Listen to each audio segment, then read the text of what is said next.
because HHS Secretary Becerra has failed to follow the Constitution and the law.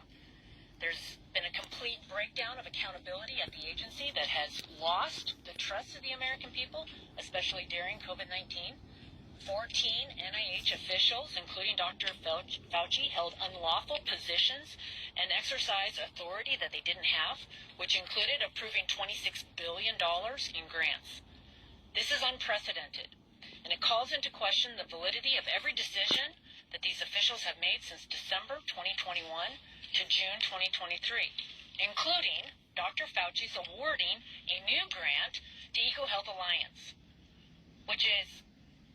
but what is even more egregious has been Health and Human Services cover-up. For more than a year, the administration has misled our committee throughout this investigation, and our question has been a pretty simple one. Can you show us the documents that Secretary Becerra followed the Constitution and the law in reappointing these 14 senior officials who exercised immense power and authority? The question, can you show us the documents? And we're still waiting. There needs to be accountability. No one is above the law. Americans need to know that their tax dollars are being spent responsibly, effectively, and lawfully, and that the people making these decisions are lawfully authorized to make them. So with that, I'm going to turn it over to the chairman of the Oversight and Investigations Subcommittee. Are y'all listening? Thank you, Madam Chair. And I'll adopt all the things that Chairwoman Rogers just said. But let me say this. This is very frustrating. It is typical of the Biden administration not to follow the rules, not to pay attention to the law. This law was put in as a good governance section. The reappointment of these agency heads was put in as a good government section of 21st Century Cures. And the idea was, let's take a look at various bureaucrats and make sure that they're being reappointed, and not reappointed as a matter of course, and not reappointed by somebody below the secretary, but reappointed by the secretary. And he didn't do it. And we didn't see any evidence of it, so we wrote a letter 16 months ago and said, hey, what's going on? These people don't appear to have been reappointed. And they've basically played a shell game since then until a couple of weeks ago, saying, oh, yeah, it's all right, everything's okay, pay no attention to the man behind the curtain, it's all fine. And then suddenly, eventually they must have gotten around to realizing they were in violation of the law, and so they tried to do it retroactively. But everything, as the chairwoman said, from the end of December of 2021 until about 2 weeks ago, is now called into question.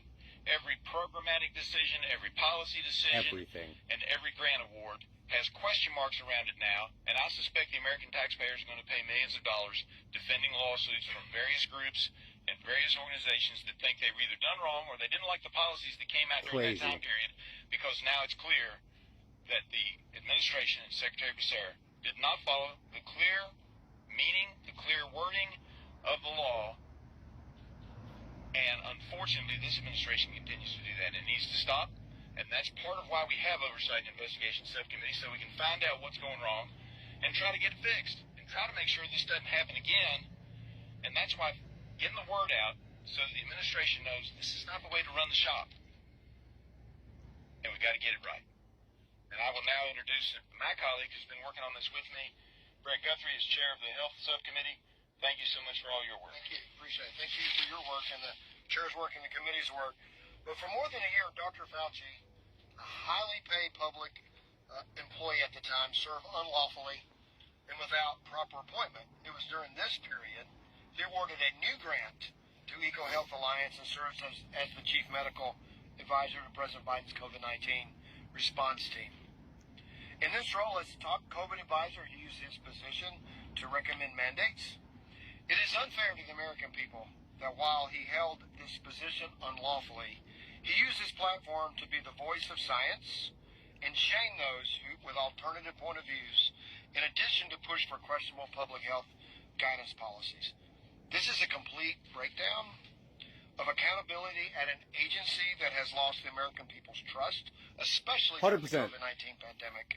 This also calls into question every decision each one of these 14 individuals made during the time. Greater accountability is needed. Thank you. And just before we move to the Q&A, I wanted to address HHS's latest statement on their failure to follow the law, because they've changed their story many times, and their latest defense is also not true. So they are referencing an entirely different process, what is called Title 42 Special Consultants. And this is different than what we are talking about as far as the requirement for the reappointment or the appointment of IC directors. IC directors require the Secretary's approval, and HHS should know the difference, and they can't hide behind this claim. But it's after a year-long investigation that we've not seen the evidence that the administration fought. We've not seen evidence that other administrations, so they're claiming right now that other administrations have failed to follow this reappointment process. We do not see that evidence. They are conflating. There's two issues. There's there's the Title 42 special consultants, and then there is the process of appointing or reappointing the IC directors. And we wouldn't be here today if the administration had come clean. Absolute